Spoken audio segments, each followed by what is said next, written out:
Ok, on va continuer avec le livre de chef-d'œuvre Capolavoro.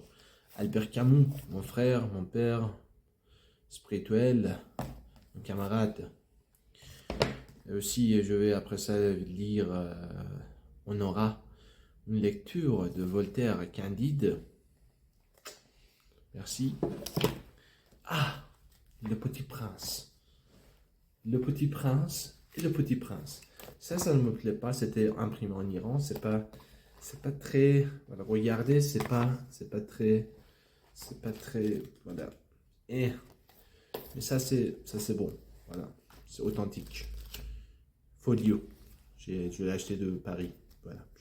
À ma connaissance, autant que je me rappelle bien. Voilà. Maintenant, c'est le tour Albert Camus, l'étranger. J'essaie de finir, mais 100 pages. Ça prendre peut-être 100 minutes ou beaucoup. Ça va prendre beaucoup de temps pour une lecture efficace et profonde. Alors, on entame, on déclenche une fureur, un spectacle devant ma show.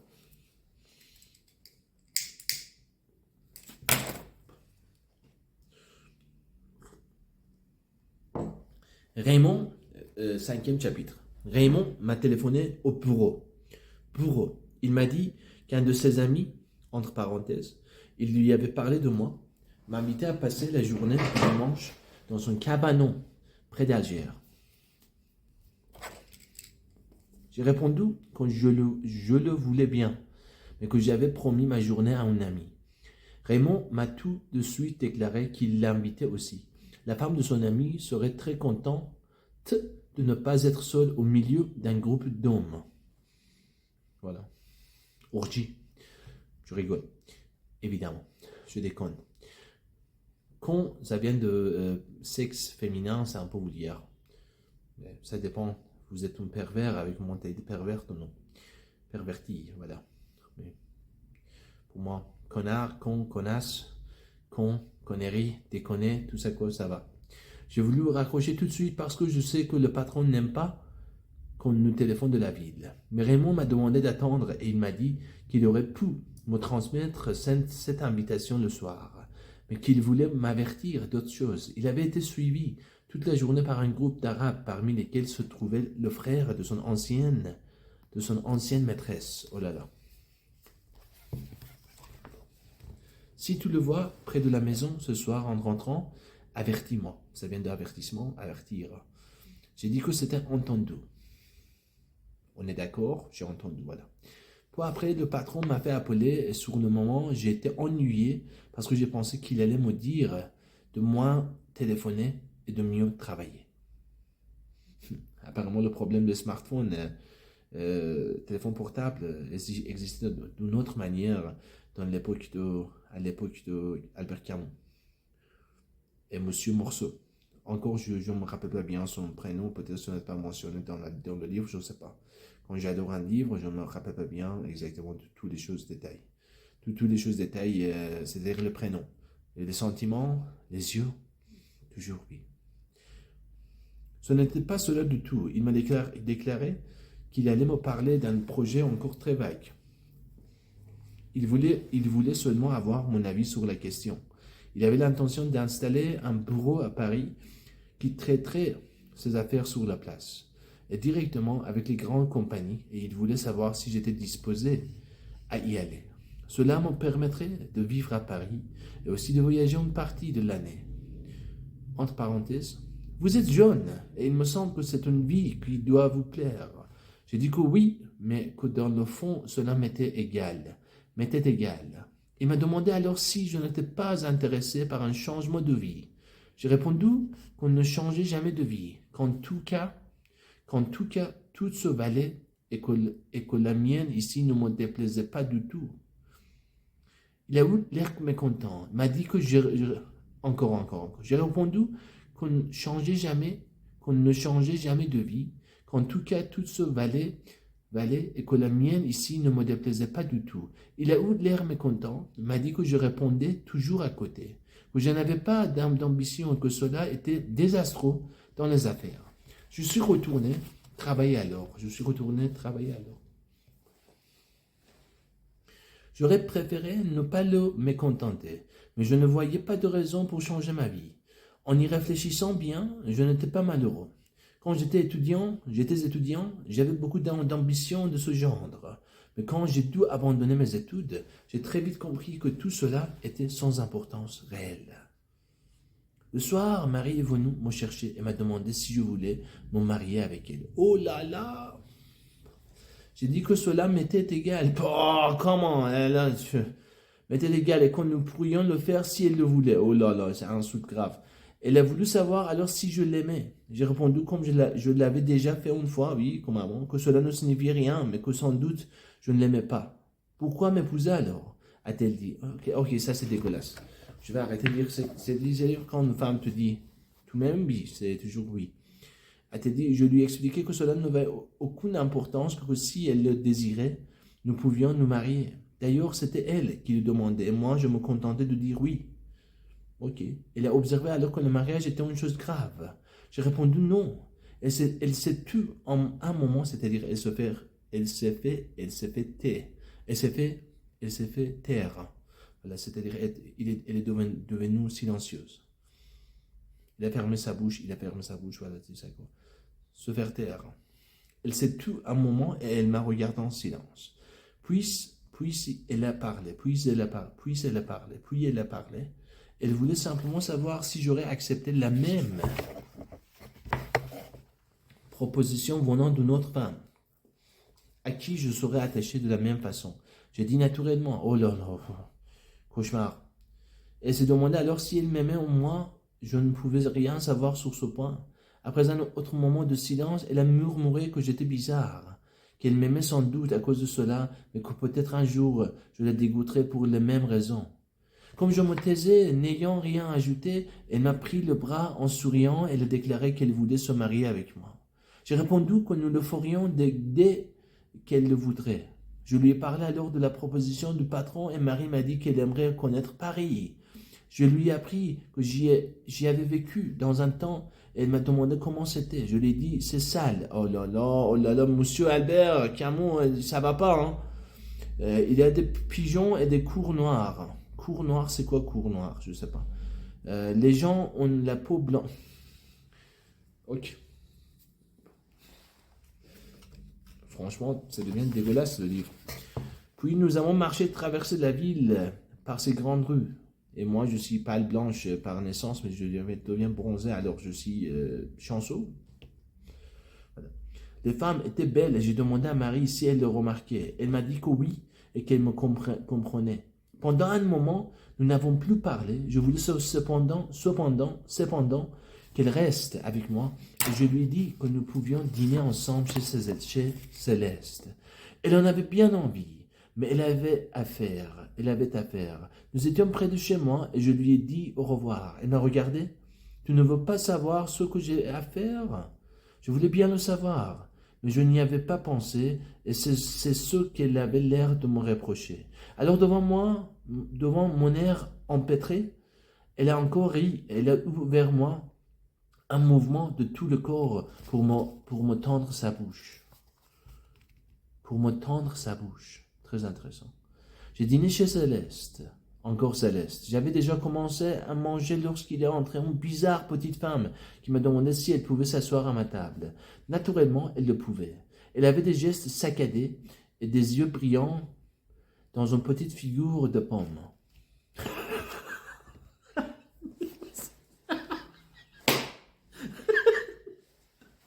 Figure de pomme. Franchement, description de Camus, c'est impeccable. Elle s'est débarrassée de sa jaquette, s'est assise et a consulté fiévreusement la carte. Elle a appelé Céleste et a commandé. Immédiatement tous ces plats d'une voix à la fois précise et précipitée. En attendant les œufs hors d'œuvre, elle a ouvert son sac. On a sorti un petit carré de papier, un crayon, a fait d'avance l'addition, puis a tiré d'un goussette, augmenté de pourboire, la somme exacte qu'elle a placée devant elle. À ce moment, on lui a apporté des ors d'œuvres qu'elle a englouti à toute vitesse. En attendant le plat suivant, elle a encore sorti de son sac un crayon bleu et un magazine qui donnait le programme radiophonique de la semaine. Avec beaucoup de soin, elle a coché une à une presque toutes les émissions. Comme le magazine avait une douzaine de pages, elle a continué ce travail méticuleusement pendant tout le repas. J'avais déjà fini qu'elle cochait encore avec la même application.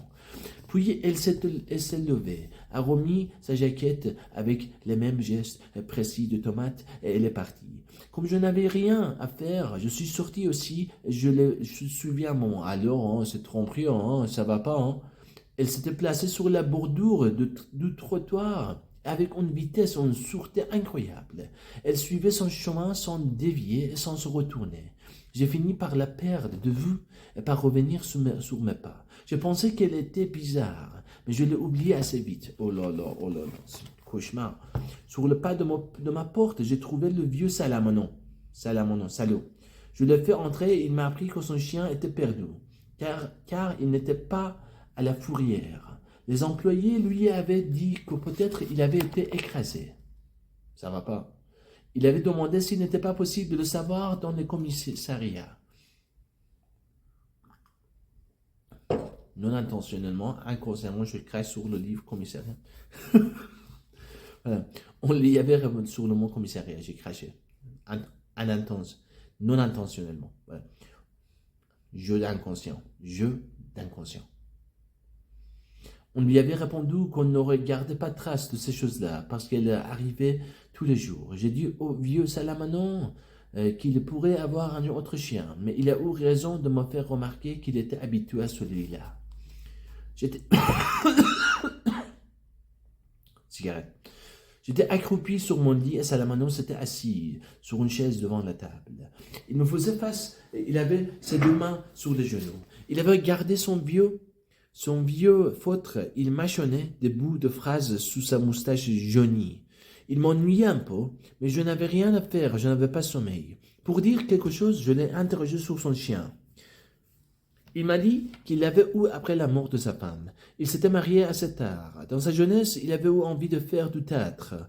Au régiment, il jouait dans le vaudeville militaire, mais finalement, il était entré dans les chemins de fer et il ne le regrettait pas. Parce que maintenant, il avait une petite retraite. Il n'avait pas été heureux avec sa femme, mais dans l'ensemble, il s'était bien habitué à elle.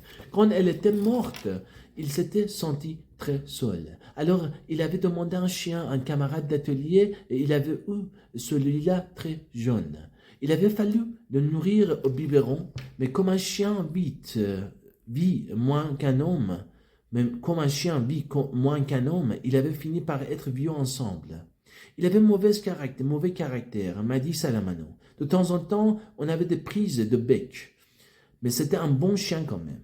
J'ai dit qu'il était de belle race et Salamanon a eu l'air content. Et encore a-t-il ajouté, vous ne l'avez pas connu avant sa maladie?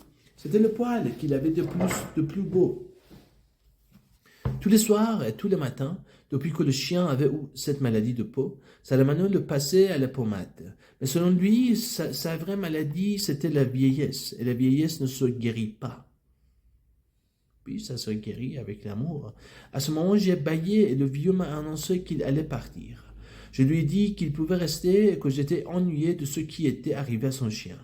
Il m'a remercié. Il m'a dit que maman aimait beaucoup son chien. En parlant d'elle, il l'appelait votre pauvre mère. Il a émis la supposition que je devais être bien malheureux depuis que maman était morte, et je n'ai rien répondu. Il m'a dit alors très vite, et avec un air gêné, qu'il savait que dans le quartier, on m'avait mal jugé parce que j'avais mis ma mère à l'asile. Mais il me connaissait, il savait que j'aimais beaucoup maman. Ok. J'ai répondu, je ne sais pas encore pourquoi, que j'ignorais jusqu'ici que mon juger, c'est J, U, G, E, A, accent circonflexe, T.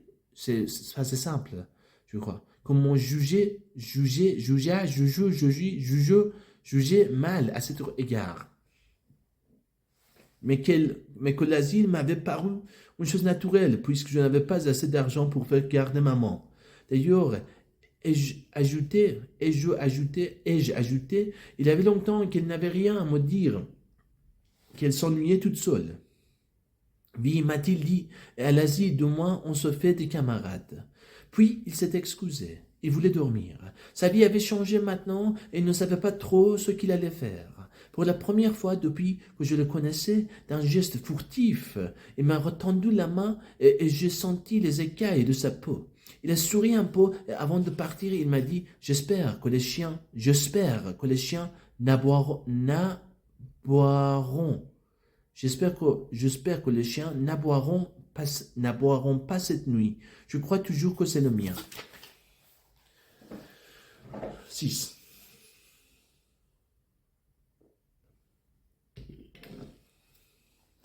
Une heure. Je vais endurer, comment dire, endurance de une heure. C'est pas sexe, c'est pas faire l'amour. C'est faire l'amour de une façon métaphorique. Le dimanche, j'ai eu de la peine à me réveiller. Il a fallu que Marie m'appelle à me secouer, bouger, comme secouement de la terre. Voilà, secouer de la terre. Voilà. Nous n'avons pas mangé parce que nous voulions nous baigner tôt. Oh là là. Je me sentais tout à fait vide et j'avais un peu mal à la tête. Ma cigarette avait un goût amer, j'en ai rien à foutre. Marie se moquait de moi parce qu'elle disait que j'avais une tête d'enterrement. C'est-à-dire il était allé mourir, hein, je sais pas. Elle avait mis une robe et de toile blanche, elle lâchait ses cheveux. Oh là là, c'est porno quoi. Je lui ai dit, non, c'est pas porno, c'est dégueulasse. Je lui ai dit qu'elle était belle. Elle a ri de plaisir. En descendant, nous avons frappé à la porte de Raymond. Il nous a répondu qu'il descendait. Dans la rue, à cause de ma fatigue et aussi parce que nous n'avions pas ouvert les persiennes, le jour, déjà tout plein de soleil, m'a frappé comme une gifle. Marie sautait de joie et n'arrêtait pas de dire qu'il faisait beau. Oui, c'est une femme, elle apprécie la vie. Comme toi, con, morceau. Je me suis senti mieux et je me suis aperçu que j'avais faim. Je l'ai dit à Marie qui m'a montré son sac en toile et ciré où elle avait mis notre dos maillot et une serviette. Encore plage. Je n'avais plus qu'attendre. Nous avons entendu Raymond fermer sa porte. Il avait un pantalon bleu et beaucoup de têtes et j'en ai rien à foutre. Il avait un pantalon bleu. Il avait un pantalon bleu et une chemise blanche à manches courtes. Mais il avait mis un canotier, ce qui a fait rire Marie. Et ses avant-bras étaient très blancs sous le poil noir. J'en étais un peu dégoûté.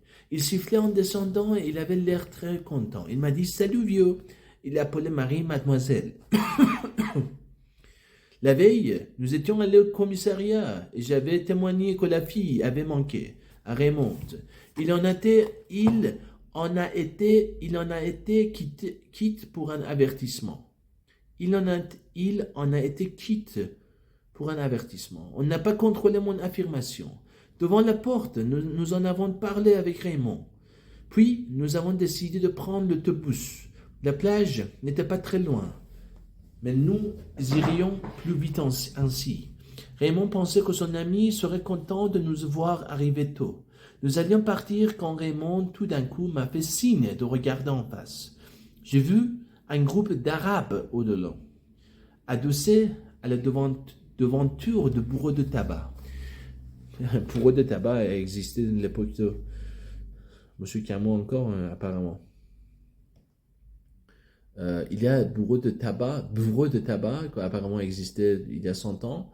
Et aussi, il y a, comment dire, bistrot. Bistrot, ça vient de Russie. Voilà. C'est soldats russes. Voilà. Ça vient, je ne sais pas exactement c'est quoi l'étymologie et l'histoire de bistrot à Paris. Bistrot, c'est pas français. Le mot, c'est pas français. Mais c'est entré dans la culture française. Créolisme, d'après mon Jean-Luc Mélenchon.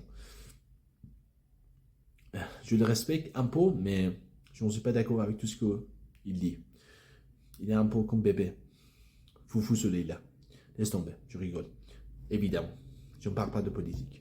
Il nous regardait en silence. mais à leur manière, ni plus ni moins que si nous étions des pierres et des arbres morts. Raymond m'a dit que le deuxième à partir de la gauche était son type. Il a eu l'air préoccupé, occupé.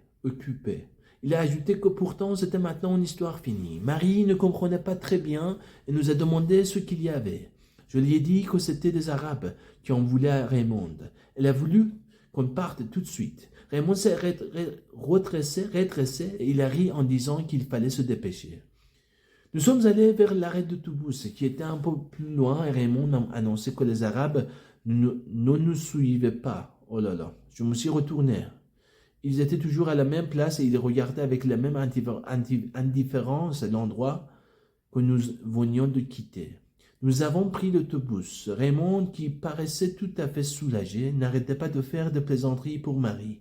J'ai senti qu'elle lui plaisait, mais elle ne lui répondait presque pas. De temps en temps, elle le regardait en riant. Ça va pas, hein?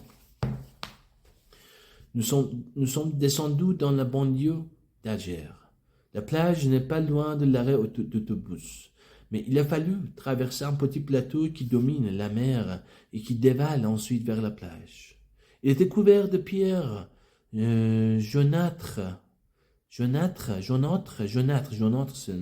sonne pas correct, jaunâtres, et d'asphodèles tout blancs sur le bleu déjà dur du ciel. Marie s'amusait à en éparpiller les pétales à grands coups de son sac de toile cirée. Nous avons marché entre des filles et de petites villas à barrières vertes ou blanches. Quelques-unes enfouies avec leurs vérandas sous les tamaris. C'est rempli, submergé avec les terminologies. Tamaris, quelques autres noms au milieu des pierres.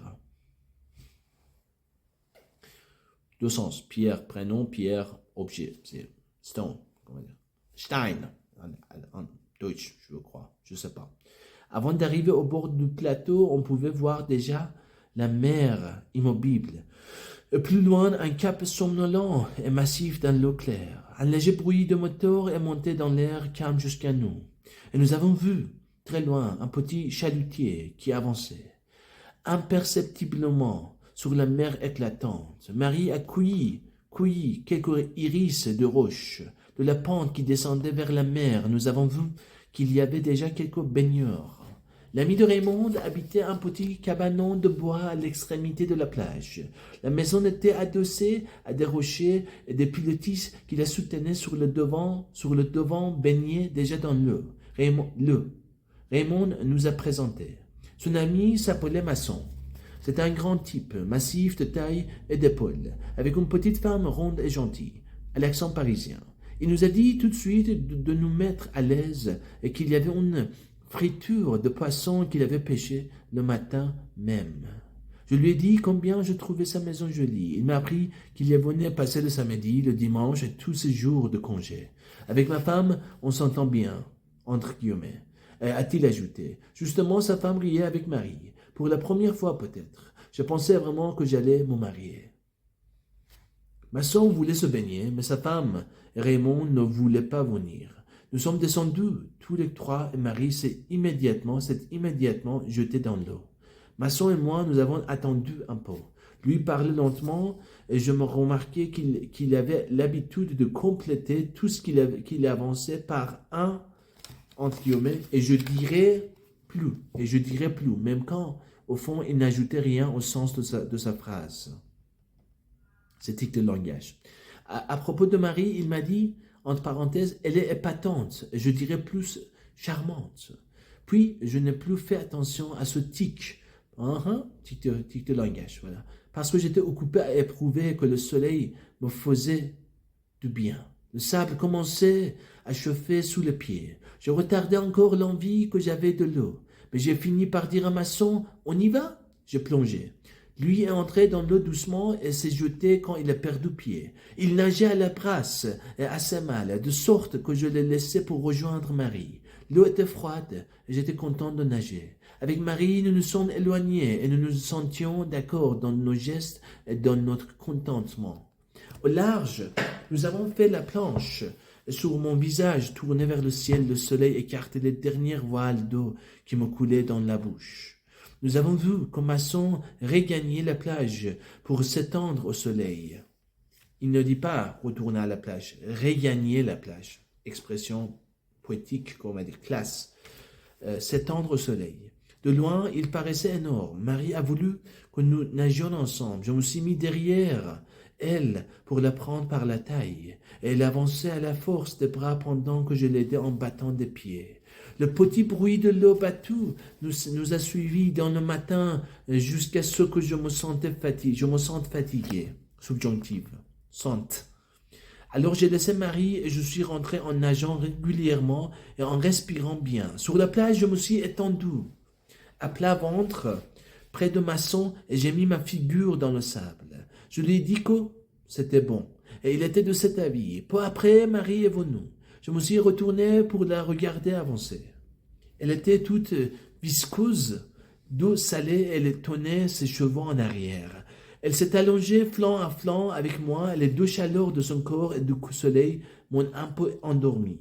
Marie m'a secoué, m'a dit que Masson était remonté chez lui. Il fallait déjeuner. Je me suis levé tout de suite parce que j'avais faim, mais Marie m'a dit que je ne l'avais pas embrassé depuis ce matin. C'était vrai, et pourtant j'en avais envie. J'en avais envie, ok, pas je n'en avais. J'en avais envie. Viens dans l'eau, m'a-t-elle dit. Nous avons couru pour nous étaler dans les premières petites vagues. Nous avons fait quelques brasses. Elle se collait contre moi. J'ai senti ses jambes autour des miennes et je les désirais. Quand nous sommes revenus, Masson nous appelait déjà. J'ai dit que j'avais très faim et il a déclaré tout de suite à sa femme que je lui plaisais.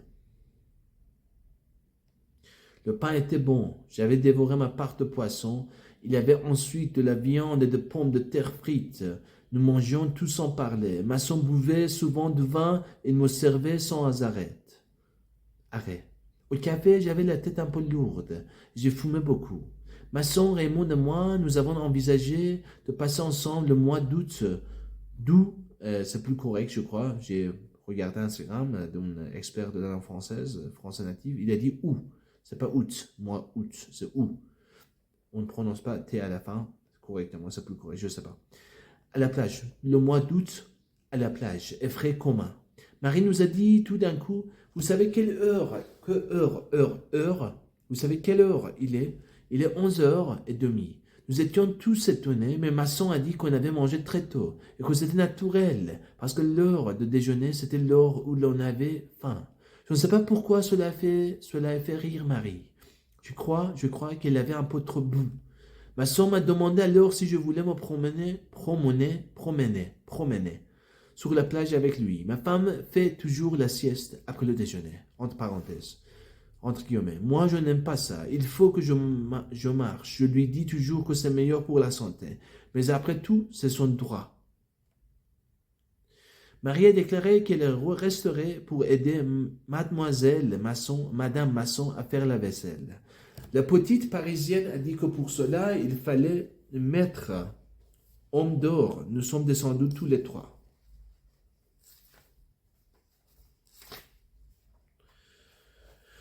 Ok.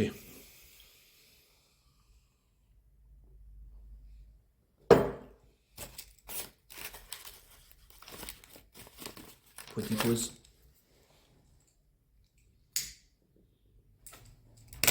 Quand tes cheveux s'étalent, comme un soleil d'été, et que ton oreiller ressemble champ de blé. Que je t'aime, que je t'aime, que je t'aime.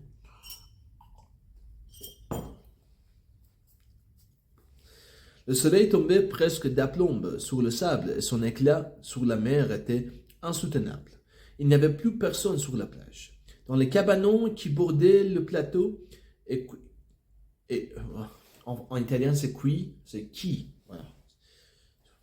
Je me perds des fois. Je deviens perdu par rapport à la prononciation. J'étais où? Et qui surplombait la mer. On entendait des bruits d'assiettes et de couverts. On respirait à peine dans la chaleur de pierre qui montait du sol. Pour commencer, Raymond et Masson ont parlé de deux choses et des gens que je ne connaissais pas. J'ai compris qu'il y avait longtemps qu'ils se connaissaient et qu'ils avaient même vécu ensemble à un moment. Nous nous sommes dirigés vers l'eau et nous avons longé la mer. Quelquefois, une petite vague plus longue que l'autre venait mouiller nos souliers de toile. Je ne pensais à rien parce que j'étais à moitié endormi par ce soleil sur ma tête nue. Évidemment, le tête, c'est nous. Si tu n'as pas un chapeau, casquette, machin comme ça. À ce moment, Raymond a dit à Masson quelque chose que j'ai mal entendu. Mais j'ai aperçu en même temps, tout au bout de la plage, et très loin de nous, deux Arabes en bleu de chauffe qui venaient dans notre direction. J'ai regardé Raymond et il m'a dit, c'est lui. Nous avons continué à marcher. Masson a demandé comment ils avaient pu nous suivre jusque-là. Je pensais qu'ils avaient dû nous voir prendre l'autobus avec un sac de plage. Mais je n'ai rien dit. Les Arabes avançaient lentement et ils étaient déjà beaucoup plus rapprochés. Nous n'avons pas changé notre allure. Mais Raymond a dit, s'il y a de la bagarre, toi, Masson, tu prendras la deuxième. Moi, je me charge de mon type. Toi, Morceau. S'il en arrive un autre, il est pour toi. J'ai dit oui. Masson a mis ses mains dans les poches. Le sable surchauffé me semblait rouge maintenant.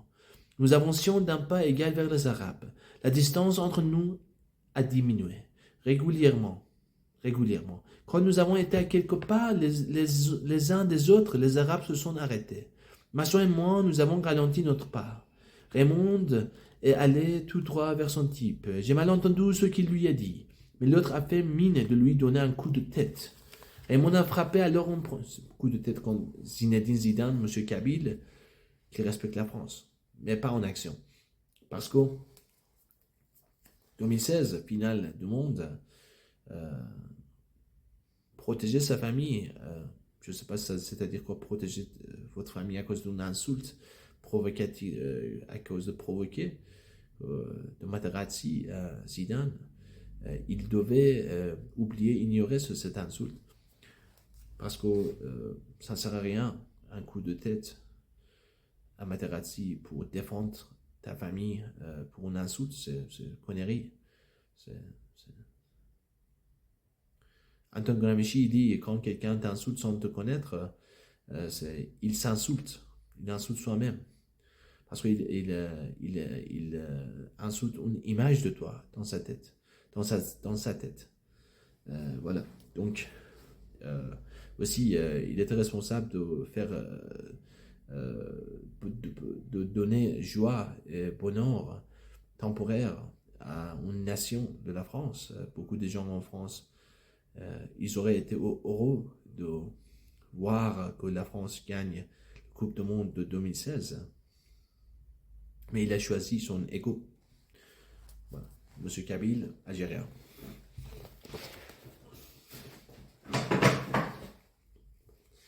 J'étais où? Masson a demandé comment ils avaient pu nous suivre jusque-là. J'ai pensé qu'ils avaient dû nous voir prendre l'autobus avec un sac de plage, mais je n'ai rien dit.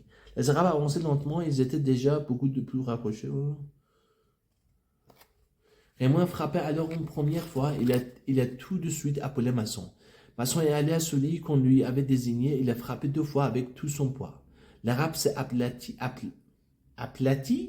A-P-L-A-T-I, dans l'eau, la face contre le fond, et il est resté quelques secondes ainsi, des boules crevant à la surface autour de sa tête. Je comprends, oui, des boules, ça vient. Voilà. Pendant ce temps, Raymond aussi a frappé et l'autre avait la figure en sang. Raymond s'est retourné vers moi et dit, tu vas voir ce qu'il va prendre. Je lui crie, attention, il a un couteau. Mais déjà Raymond avait le bras ouvert et la bouche tailladée. Masson a fait un bond en avant. Mais l'autre arabe s'était relevé et il s'est placé derrière celui qui était armé. Nous n'avons pas osé bouger. Ils ont reculé lentement, sans cesser de nous regarder et de nous tenir en respect avec le couteau. Quand ils ont vu qu'ils avaient assez de champ, ils se sont enfuis très vite, pendant que nous restions cloués sous le soleil et que Raymond tenait serré son bras dégoûtant de sang. Masson a dit immédiatement qu'il y avait un docteur qui passait ce dimanche sur le plateau. Raymond a voulu y aller tout de suite. Mais chaque fois qu'il parlait, le sang de sa blessure faisait des boules dans sa bouche. Nous l'avons soutenu et nous sommes revenus au cabanon aussi vite que possible. Là, Raymond a dit que sa blessure était superficielle et qu'il pouvait aller chez le docteur. Il est parti avec Masson et je suis resté pour expliquer aux femmes ce qui était arrivé. Madame Masson pleurait et Marie était très pâle. Avoir peur, pâle par rapport à couleur, perdre le pression de sang, on va dire pression de sang. Voilà. Je suis pâle, voilà, avec blanche, très blanche, voilà, en train de s'évanouir. Moi, cela m'ennuyait de leur expliquer. J'ai fini par me taire et j'ai fumé en regardant la mer. Vers 1h30, Raymond est revenu avec Masson. Il avait le bras bandé et du esparadrap au coin de la bouche. Le docteur lui avait dit que ce n'était rien, mais Raymond avait l'air très sombre. Masson a essayé de le faire rire, mais il ne parlait toujours pas. Quand il a dit qu'il descendait sur la plage, je lui ai demandé où il allait. Il m'a répondu qu'il voulait prendre l'air. Masson et moi avons dit que nous allions l'accompagner. Alors il s'est mis en colère et nous a insultés. Masson a déclaré qu'il ne fallait pas le contrarier. Contrarier, c'est-à-dire, je crois que ça possède deux sens. Rendre quelqu'un énervé, vénère, énervé. Vénère, c'est virulent, oui, je parle de personne. Contrarier, c'est aussi parler contre quelqu'un, je ne sais pas exactement. Mais contrarier, à ma connaissance, rendre quelqu'un nerveux, voilà. En italien, arrabbiato, on parle pas italien ici, en colère, rendre quelqu'un en colère, voilà. Moi, je l'avais suivi quand même. Nous avons marché longtemps sur la plage. Le soleil était maintenant écrasant. Il se brisait en morceaux sur le sable et sur la mer. J'ai eu l'impression que Raymond savait où il allait. Mais c'était sans doute faux. Tout au bout de la plage, nous sommes arrivés enfin à une petite source qui coulait dans le sable, derrière un gros rocher. André Louis Rocher, c'est mon ami, voilà. Mais c'est R-O-C-H-E-T. Ça c'est, ici c'est R-O-C-H-E-R. La prononciation c'est pareil. Laisse tomber. Là, nous avons trouvé nos deux Arabes. Ils étaient couchés dans leur bleu de chauffe graisseux. Ils avaient l'air tout à fait calmes et presque contents. Notre venue n'a rien changé. Celui qui avait frappé Raymond le regardait sans rien dire. L'autre soufflait dans un petit roseau et répétait sans cesse, en nous regardant du coin de l'œil, les trois notes qu'il obtenait de son instrument. Pendant tout ce temps, il n'a plus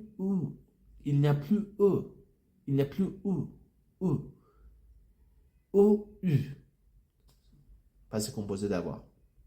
Il n'y a plus que le soleil, que le soleil et ce silence, avec le petit bruit de la source, et trois notes.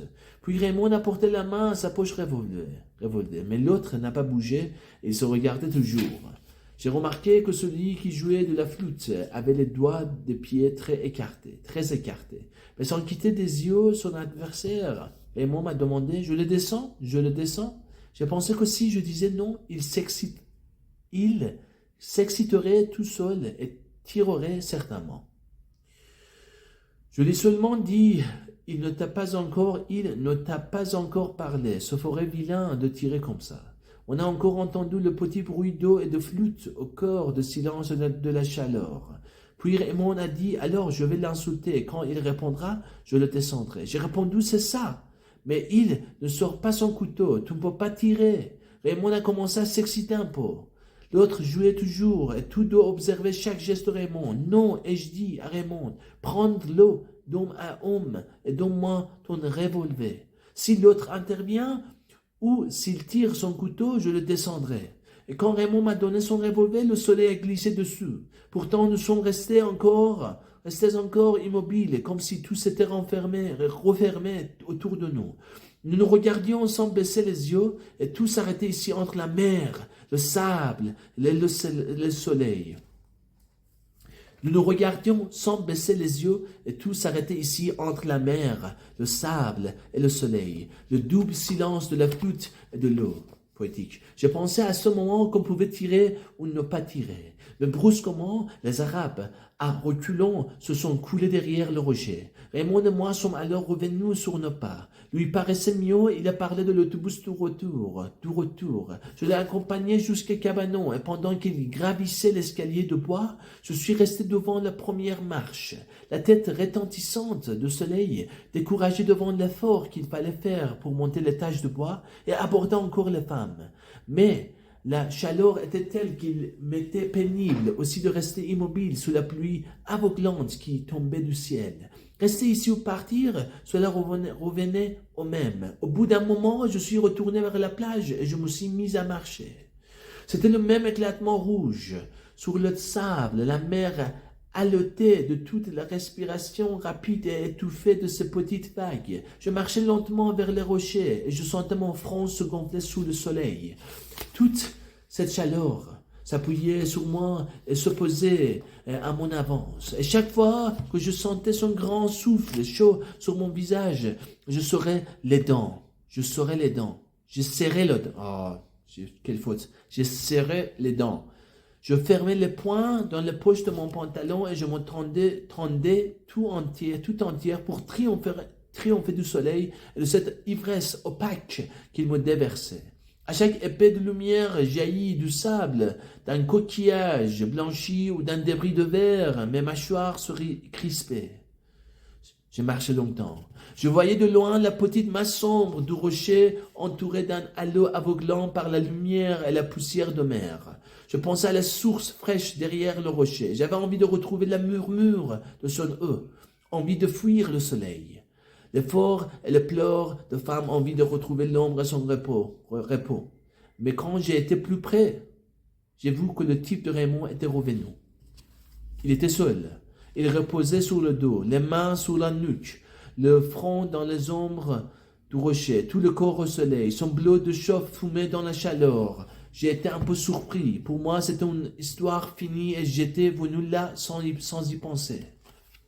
Dès qu'il m'a vu, il s'est soulevé un peu et mis la main dans sa poche. Moi, naturellement, j'ai serré le revolver de Raymond dans mon veston. Alors de nouveau, il s'est laissé aller en arrière, mais sans retirer la main de sa poche. J'étais assez loin de lui, à une dizaine de mètres. Je devinais son regard par instant, entre ses paupières mi-closes.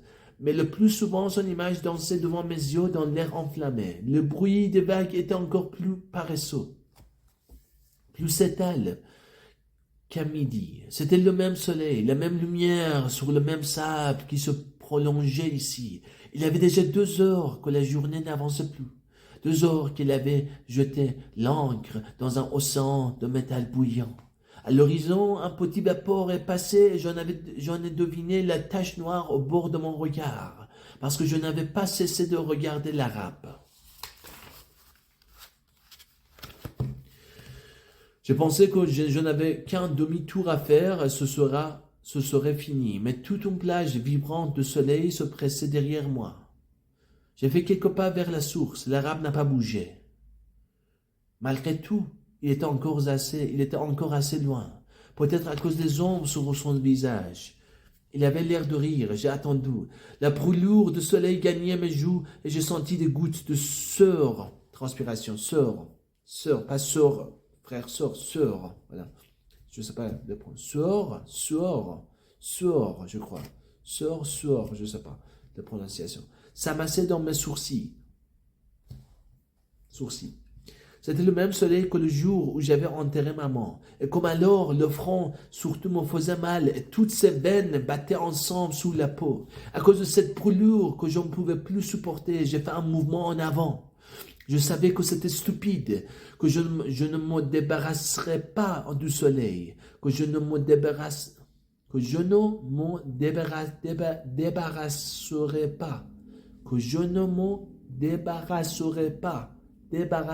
pas du soleil en me déplaçant d'un pas. Mais j'ai fait un seul pas en avant. Et cette fois, Sans se soulever, l'Arabe a tiré son couteau, qu'il m'a présenté dans le soleil. La lumière a giclé, G-I-C-L-E, accent aigu. Giclé sur l'acier, c'était comme une longue lame étincelante qui m'atteignait au front. Au même instant, le sueur amassé dans mes sourcils a coulé d'un coup sur les paupières et les a recouvertes d'un voile tiède et épais. Mes yeux étaient aveuglés derrière ce rideau de larmes et de sel. Je ne sentais plus que les cymbales, C-Y-M-B-A-L-E-S, cymbales du soleil sur mon front, et indistinctement, le glaive éclatant jaillit du couteau toujours en face de moi. Cette épée brûlante rongeait mes cils et fouillait mes yeux douloureux. C'est alors que tout a vacillé. V-A-C-I-L-L-O, accent aigu. La mer a charrié un souffle épais et ardent. Il m'a semblé que le ciel s'ouvrait sur toute son étendue pour laisser pleuvoir du feu. Tout mon être s'étendait, c'est poétique. Tout mon être s'étendait et j'ai crispé ma main sur le revolver. La gâchette a cédé. J'ai touché le ventre poli de la crosse et c'est là, dans le bruit à la fois sec et assourdissant, que tout a commencé. J'ai secoué la sueur et le soleil. J'ai compris que j'avais détruit l'équilibre du jour, le silence exceptionnel d'une plage où j'avais été heureux. Alors j'ai tiré encore 4 fois sur un corps inerte où les balles s'enfonçaient sans qu'il y parût. Pas simple. Et c'était comme 4 coups, bref, que je frappais sur la porte du malheur. Deuxième partie. Tout de suite, après mon arrestation... Oh non. Ok, j'arrête là. J'ai besoin d'énergie pour... je sais un peu mal la tête. J'ai lu beaucoup. Voilà. 30 pages. 46 minutes. Pas mal. C'est à propos de quantité, c'est à propos de qualité. 2 sens reste. Plus que 2 sens. 3 sens peut-être. Chacune, un sens. Chacune, 45 minutes. 45 minutes reste.